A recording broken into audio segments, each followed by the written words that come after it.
Photographer Adrian Steirn in 2011 was working on a project called 21 Icons, which documented Nelson Mandela's legacy by capturing the spirit of the many heroes that surrounded him. Later that year, Steirn was called to work on another project, which made him the last person to take a portrait of the late former president. Our Guy Henderson with this report. He freed me. He freed you. He freed every single one of us.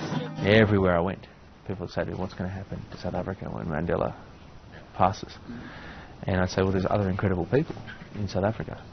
And rather than tell people, we decided to put a project together and show people.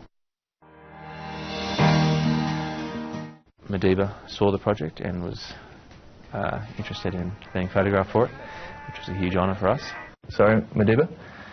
You're saying when you were in prison? I never thought I would come out. But one day, Obviously very nervous. they just says, Mandela, you can go home. I had moments where I thought, I shouldn't be here, I shouldn't be the one doing this. Perfect.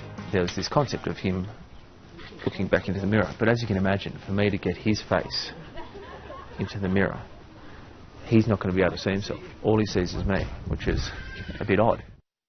Straight away I said, is there anything we can do for you? And he just joked.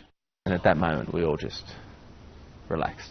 At 94 years of age, he's sensing that he's got 5 or 6 people in the room who are incredibly emotional, incredibly nervous.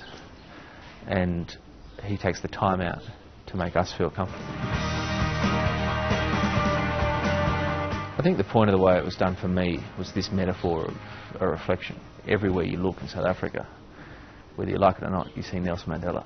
Reflections are a double-sided concept in a funny way, in that if you reflect on him, you've also got to reflect on yourself.